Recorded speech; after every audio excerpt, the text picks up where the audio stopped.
Buenos días, querida comunidad. Hoy tengo el privilegio y también la enorme responsabilidad de entregar la palabra del Señor. El día de hoy, la prédica que vamos a dar es una prédica testimonial desde mis experiencias, desde mis vivencias, desde mis enseñanzas, porque pues en esta prédica testimonial pues hay varios actores, mi esposo, mi hijo, y pues cada uno de ellos vivió a su manera las cosas y fue tocado por Dios también, fueron tocados por Dios de una manera diferente cada uno. Entonces esta prédica testimonial es desde mi experiencia, pero espero que cada uno la pueda tomar en su corazón y le llegue algo de esta palabra que es hermosa. Así que los invito que vamos a la palabra de Dios, al libro de Santiago, en el capítulo 1, versículo 6. Pero que pida con fe sin dudar, porque quien duda es como las olas del mar, agitadas y llevadas de un lado a otro por el viento. El título para esta prédica es La duda en medio de la fe. ¿Alguna vez ustedes han tenido duda en medio de la fe? También yo. Tal vez muchas veces, más de las que hubiera querido. Nos dice el versículo de Santiago que leímos al inicio, pero que pida con fe sin dudar. ¿Cierto? ¿Y qué es sin dudar? Sin dudar es estar seguro, estar cierto, sin desconfianza, sin inseguridad, sin incertidumbre. Todos estos últimos que acabé de nombrar son trastornos de la fe. ¿Y cuál es la causa de esos trastornos? Dentro de las causas de esos trastornos tenemos fuentes internas y fuentes externas. Dentro de las fuentes internas tenemos el marco conductual. ¿Y qué es el marco conductual? Son las vivencias, son las experiencias, son los sentimientos que de pronto en algún momento de nuestra vida nos marcaron. Por ejemplo, la muerte de un ser querido. En mi caso, pues mi padre fue asesinado cuando yo tenía 15 años y esa situación pues generó en mí un temor inmenso de volver a perder un ser querido, alguien amado en mi vida. Y esto pues va muy ligado a otra fuente interna que es la presunción de repetición. ¿Y qué quiere decir la presunción de repetición? El pasado se repite en el futuro. Entonces vivimos con miedos y temores de que esa experiencia que de pronto nos marcó, que dolió y que Dios permitió por algún otro motivo que ocurriera, pues se vuelva a repetir, ¿cierto? Y entonces ahí aparece la ansiedad, que hace parte de las fuentes externas y que la acompaña el temor, que la acompaña el desánimo, que la acompaña la falta de autoestima, la culpa, todos estos dardos del enemigo. Y nos volvemos especialistas en crear escenarios imaginarios catastróficos, especialmente nosotras las madres, ¿cierto? Desde que nuestros hijos están en nuestro vientre, entonces nos preguntamos si van a nacer bien. Cuando están desde pequeños empezamos a pensar si vamos a tener con qué pagar sus estudios universitarios, qué hombre o qué mujer van a escoger para su vida, con quién se van a casar, cuándo se irán del hogar, ¿cierto? Cuándo se irán de nuestra casa, si serán exitosos, si tendrán salud siempre.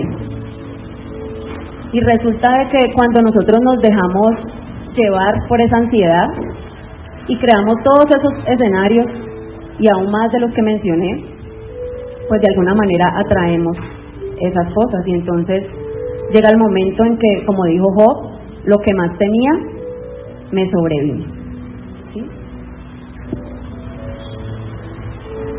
Temor a perder un ser querido. El enemigo sabía cuál era mi temor, ¿cierto? ¿Quién cree que el enemigo sabe cuáles son nuestros temores? Y entonces, como sabe cuáles son nuestros temores, pues por ahí nos ataca, ¿cierto? Entonces, el año anterior, nuestro hijo Miguel Ángel comenzó sus estudios universitarios y pues la universidad queda ubicada al sur de Cali. Por ser el primer semestre, todas las clases fueron programadas a las 7 de la mañana, por lo cual pues era muy complejo que llegara a tiempo desde acá, desde Palmira.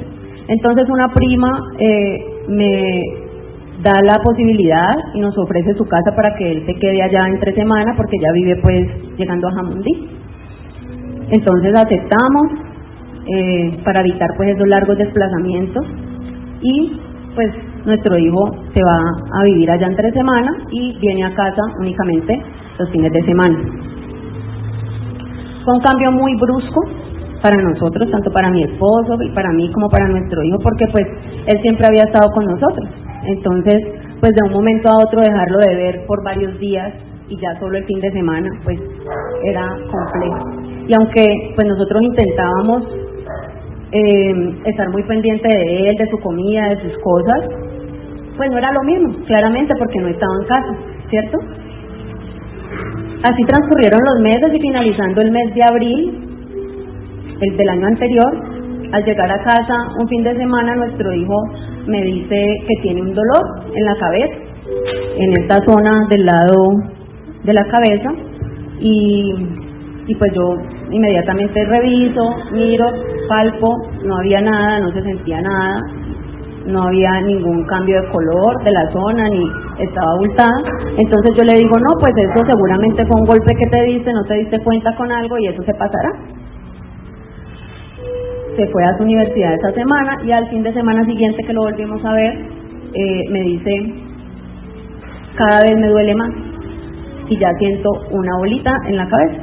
Entonces pues claramente me asombro y voy, reviso, efectivamente se sentía una masa en esa zona de la cabeza y ya tenía la zona enrojecida. Entonces llamo a una colega, una médico de la IPS, y ella es una especialista en medicina familiar, y le pido que pues lo vean la semana siguiente, y lo llevamos a la cita.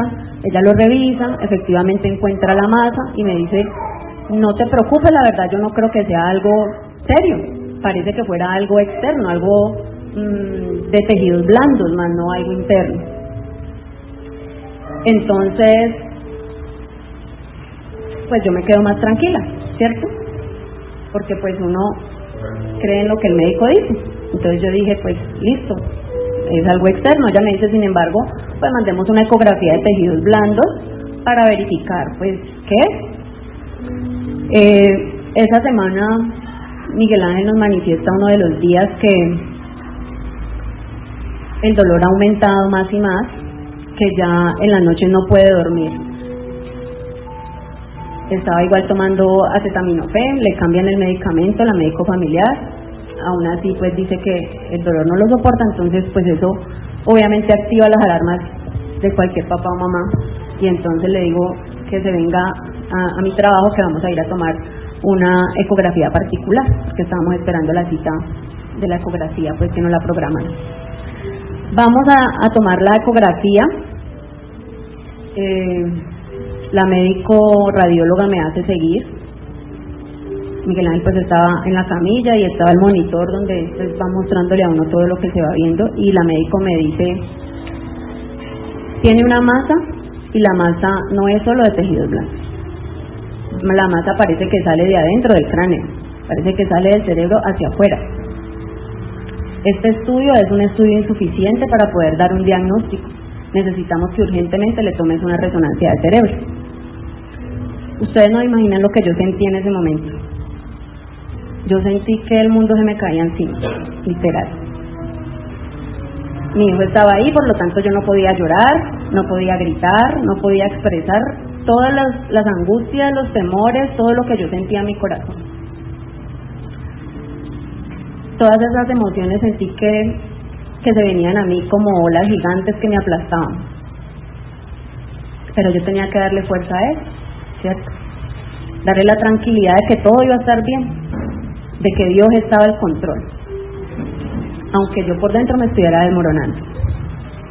Y sí, yo me estaba desmoronando, porque es muy fácil tener fe cuando las cosas salen como nosotros esperamos, cuando las cosas salen como nosotros las imaginamos, como las proyectamos.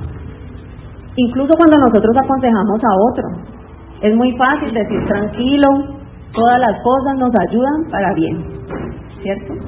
El Señor está en control, pero resulta que cuando tiene que ver conmigo mismo, con cada uno de nosotros, pues ya de repente estamos fuera de control, ¿sí? Ya no decimos Dios está en control, sino que estamos fuera de control. Eso lo podemos encontrar en el libro de Mateo, en el capítulo 14, versículo 31. También le sucedió esto a los discípulos, cuando se desató esa gran tormenta y estaban en la barca. Le dijeron a Jesús: Maestro, ¿no te importa que nos estemos hundiendo? A lo cual Jesús les dijo: ¿por qué teméis, hombres de poca fe? Esto lo encontramos en Marcos 4:25. Claro que el temor está en nosotros. Desde que nacemos está el temor, porque desde Adán y Eva se gestó por medio del pecado ese temor en nosotros.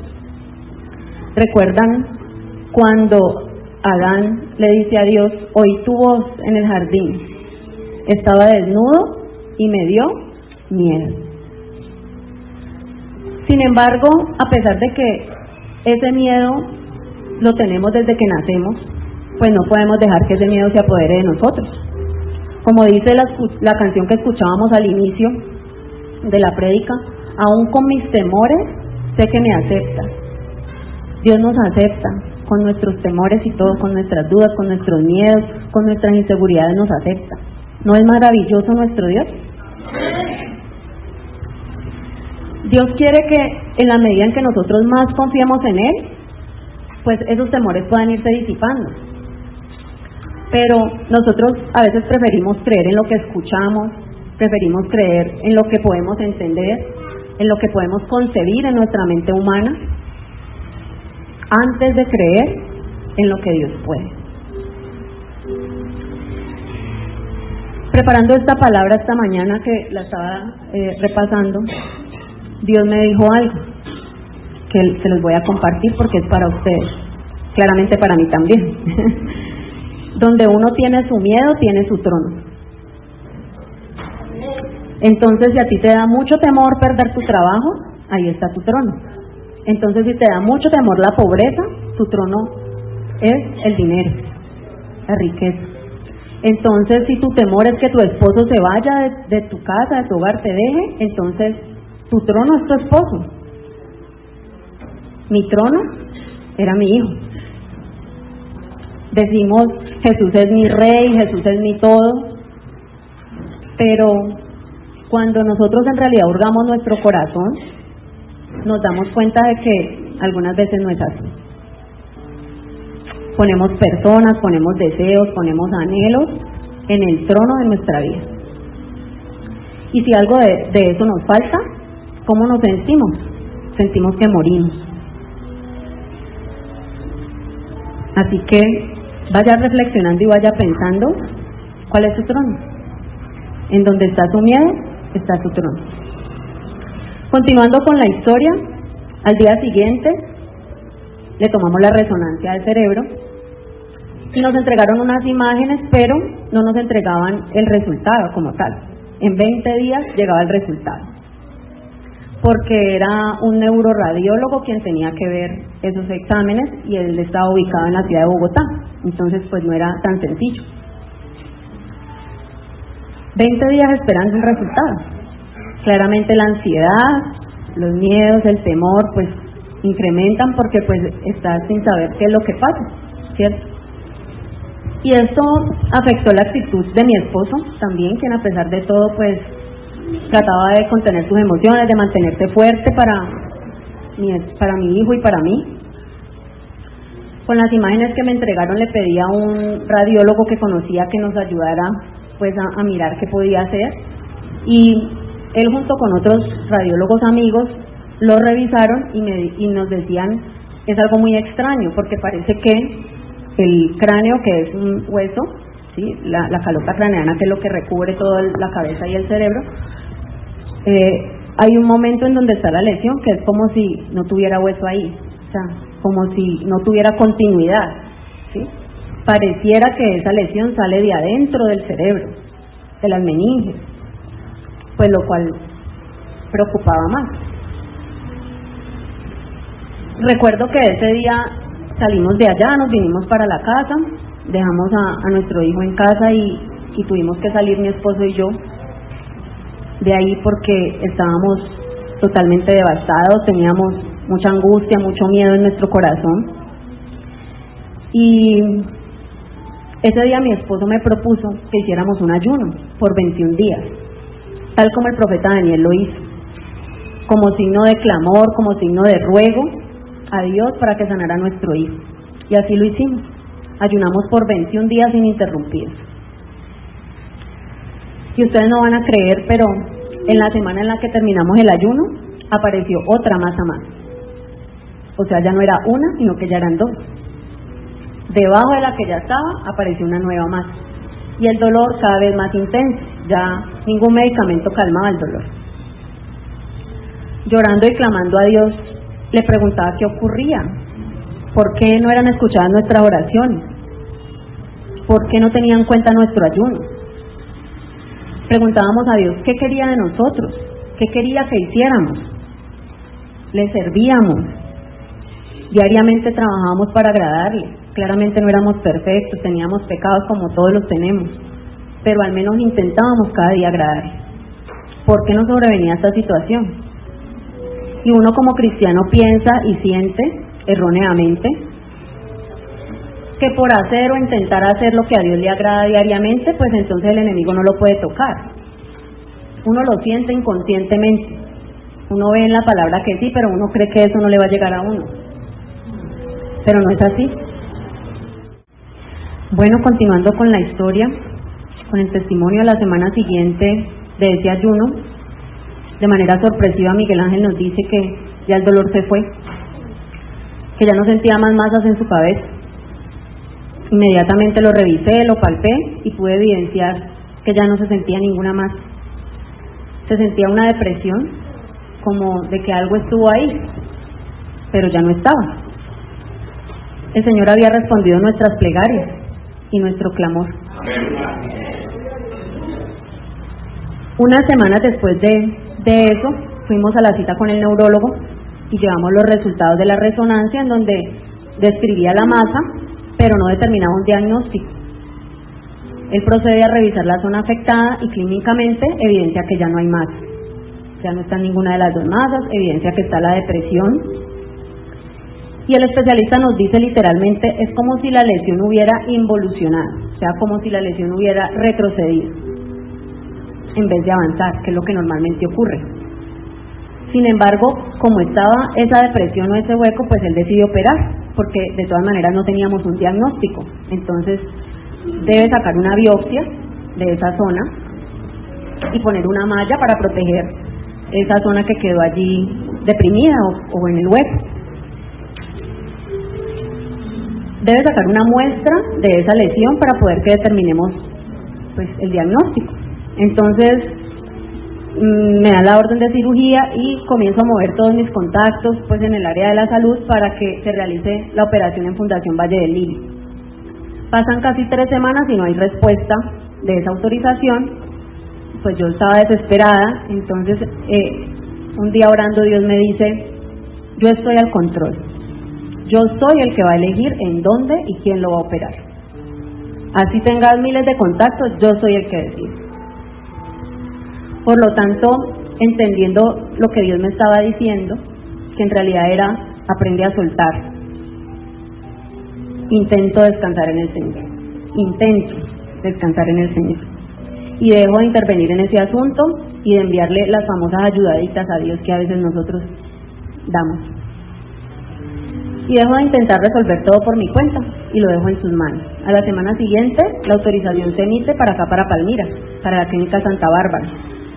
El entorno de mis amigos médicos empiezan a decirme que no lo deje operar ahí, que esa clínica no tiene experiencia en la parte de neurología, que haga todo lo posible para que cambiemos la cirugía Valle del Lili, que hable con no sé quién, con si sé quién. Sin embargo, pues Dios ya había dado una directriz, entonces decidimos seguir adelante obedeciendo lo que Dios había manifestado. Y les quiero contar un detalle que me estremeció muchísimo. Recuerdo que el día anterior de la cirugía estaba acostada con nuestro hijo en su cuarto, estábamos charlando y le pregunto yo, ¿cómo te sientes? Y su respuesta fue, me siento bien, ma, no tengo miedo. Y después me pregunta, si uno quiere donar sus órganos en caso de muerte, ¿cómo se hace? Ustedes no se imaginan lo que yo sentí cuando él me preguntó eso. Unas ganas de llorar. Yo no quería pensar en eso, no quería siquiera contemplar esa posibilidad. Pero una vez más tenía que controlarme, una vez más tenía que controlar mis emociones, así que le respondí, solamente informas a tu familia y se hace. Llegó el día de la cirugía. Mi esposo y yo oramos por nuestro hijo desde antes pues, de dejarlo en la sala de preparación. Y durante las 7 horas que duró la cirugía, estuvimos clamando al Señor. Por fin nos llaman de la sala de recuperación, era el neurólogo y nos informa que todo salió bien, pero que por precaución lo van a dejar en UCI. Así que, pues, no podría acompañarlo, tenía que estar solo porque en UCI no permiten acompañante. Fue muy doloroso verlo después de la cirugía. La foto del lado derecho la publico con el permiso de mi hijo. Fue cuando recién salió de la cirugía, sin cabello, con sondas. Inmediatamente se vienen muchas cosas a mi cabeza, pregunto, ¿salió bien? No coordinaba lo que decía, entonces digo, su reacción será debido a que aún no terminaba de pasar la anestesia o habrá algo que ocasionó eso. Gloria a Dios, todos nuestros temores fueron disipados cuando al día siguiente le dieron salida por su evolución satisfactoria. La gloria para Dios. La foto del lado izquierdo fue al día siguiente cuando lo tuvimos ya en casa. Un mes después salió el resultado de la biopsia que le tomaron y el diagnóstico fue un hemangioma intraóseo. Eso es un tumor benigno, gracias a Dios. El neurólogo envía una resonancia de control para verificar que todo está bien. Damos la gloria a Dios, estamos felices porque pues nuestro hijo estaba bien, había salido bien todo, no había habido complicaciones. Al mes siguiente regresamos a la consulta con el neurocirujano con el resultado de la resonancia. Y pues allí se evidencia que ya no había tumor, que ya todo se había pues, ido, que lo concerniente a la cirugía fue satisfactorio. Sin embargo, aparece un nuevo diagnóstico. Él en ese momento no le da gran importancia, dice, enviemos 2 resonancias más y miremos a profundidad, pero pues no le da como la mayor relevancia, entonces pues yo me quedo un poco más tranquila. Un mes después, ya este año, a inicios de este año, volvemos donde el neurólogo con los resultados y se confirma un nuevo diagnóstico, una malformación congénita, malformación de Chiari tipo 1, es decir, congénita de nacimiento. Tenía eso desde el nacimiento y no sabíamos, fue apenas ahora que nos dimos cuenta.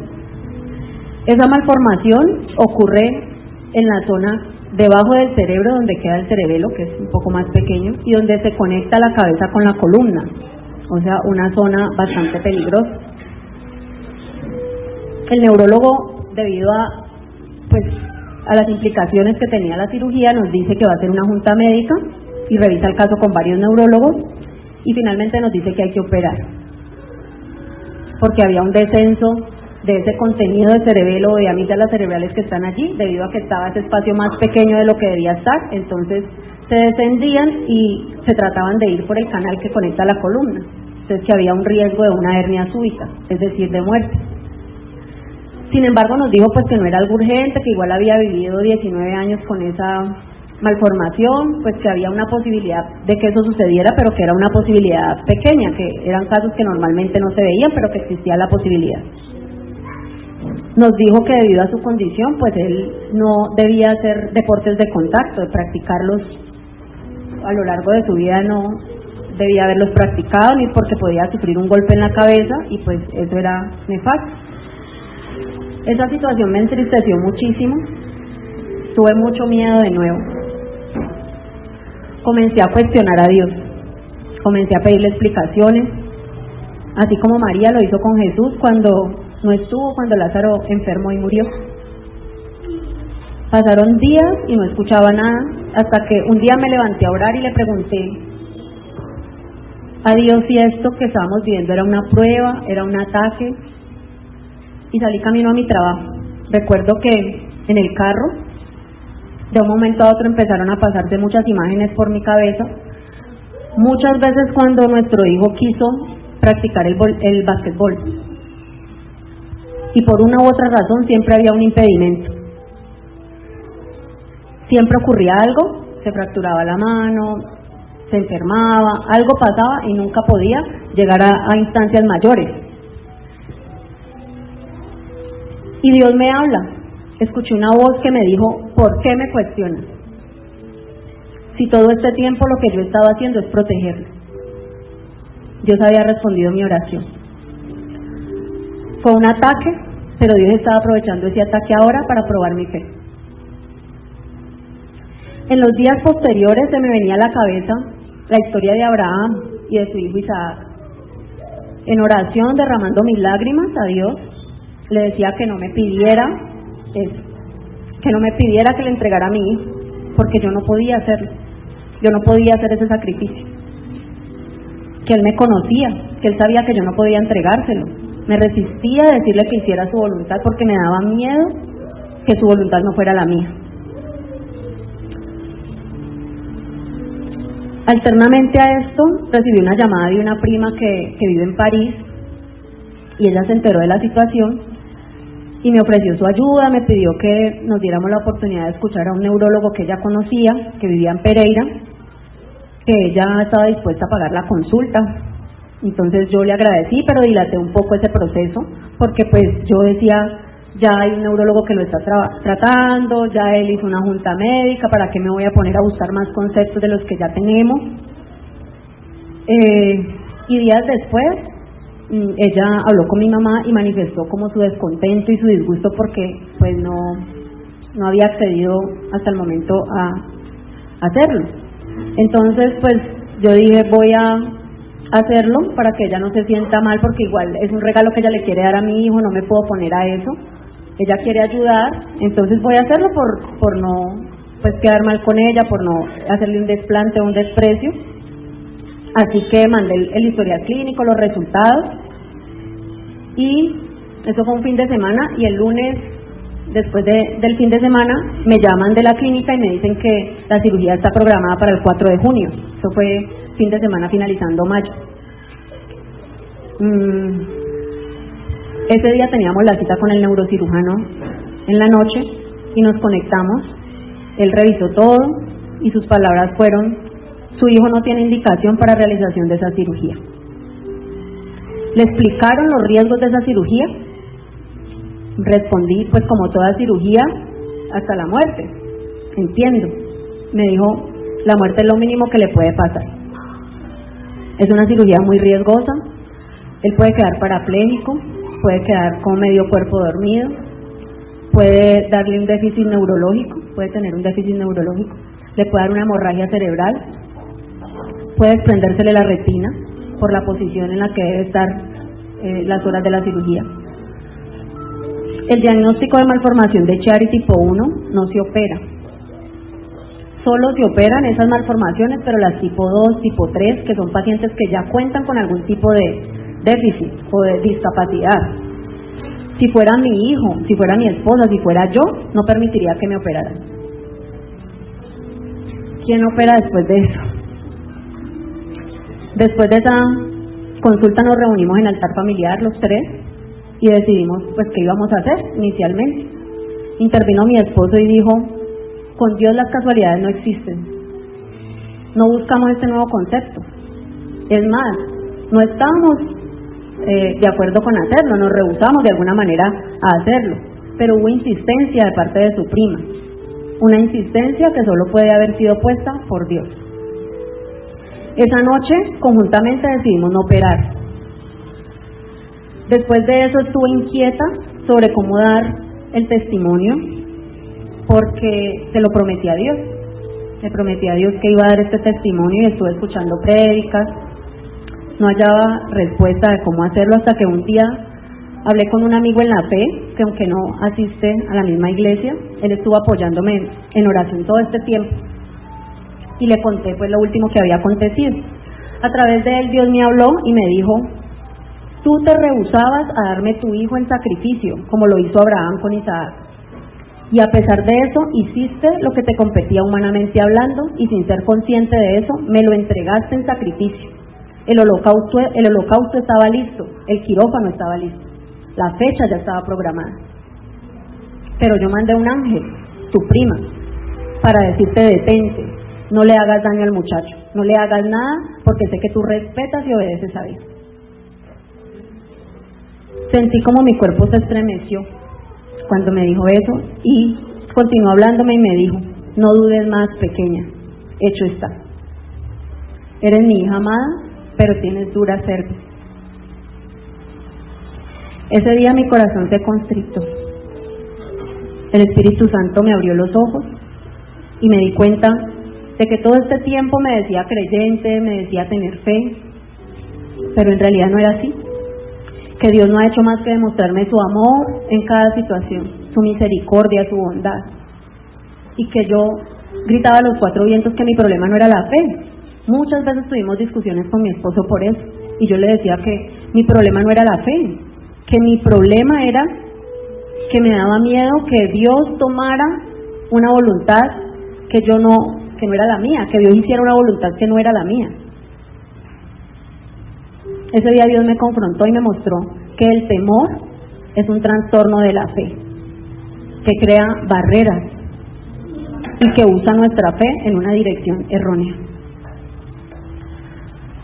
A partir de ese momento comencé a escoger la fe en vez del temor, porque la fe activa el poder de Dios en nuestra vida y deja que Dios permita cosas o haga cosas que ni siquiera había planeado. Así como ocurrió con la mujer del flujo de sangre. En medio de la multitud, ella tomó el manto, el borde del manto de Jesús, y salió poder de él. Así que cuando el temor toque a nuestra puerta, dejemos que sea nuestra fe la que abra. Hoy nuestro Señor nos dice: tengo el manto abierto para ustedes, esperando a que lo toquen. Y nos exhorta a través de Salmo 55:22, nos dice: dejen toda ansiedad y temor y echen sus cargas sobre mí. ¿Sí? Nos exhorta a que desarrollemos una vida de fe. ¿Y eso cómo lo podemos lograr? ¿Cómo podemos echar fuera el temor? Podemos lograrlo confiando que Dios está con nosotros. Deuteronomio 31:6. Esforzaos y cobrad ánimo, no temáis, ni tengáis miedo de ellos, porque Jehová tu Dios es el que va contigo, no te dejará ni te desamparará. Así que cuando lleguen pensamientos de temor, renunciemos inmediatamente a ellos y pensemos que Dios está con nosotros, que Dios tiene el control, que Dios va a ir delante de nosotros como poderoso gigante. No le demos más paso al temor, activemos nuestra fe, porque tenemos un Dios grande, un Dios que nos protege, un Dios que nos ama, un Dios que no nos desampara. Otra de las maneras como podemos echar fuera el temor es abriendo los ojos espirituales. Segunda de Reyes 6:16. Él les dijo: no tengas miedo, porque son más los que están con nosotros que los que están con ellos. Agradeciendo a Dios su amor, su protección y recordando las bendiciones que Él nos entrega a diario, es que podemos hacerlo. ¿Sí? Porque por lo general esas bendiciones se van convirtiendo en paisajes para nosotros. Nos ciegan, no deja que nosotros podamos ver todas las maravillas que Dios hace desde pequeñas cosas en nuestra vida. Otra manera es buscando a Dios. Salmo 34:3-5. Busqué a Jehová y Él me oyó y me libró de todos mis temores. Sabemos cómo buscamos a Dios porque aquí en la iglesia nos lo han dicho todo el tiempo, ¿cierto? A través de la oración, a través del ayuno, a través del consejo de hermanos en la fe que Dios usa para hablarnos. Lo sabemos, pero no lo hacemos. Hoy es una invitación para que lo hagamos. Por último, oyendo la palabra de Dios. Proverbios 1:33. Mas el que me oyere habitará confiadamente y vivirá tranquilo, sin temor del mal. No dejando de congregarnos, leyendo su palabra directamente, es la manera en que podemos oír la palabra de Dios. Hermanos, yo no sé qué nombre tenga su temor. Duda, soledad, ansiedad, incredulidad, oscuridad, enfermedad, infidelidad, pobreza. No sé qué nombre tenga su temor, pero allí donde usted está, órele al Señor, identifique cuál es ese temor, y ese temor, qué trono le ha llevado a armar, porque el único trono que debemos tener es el de Dios.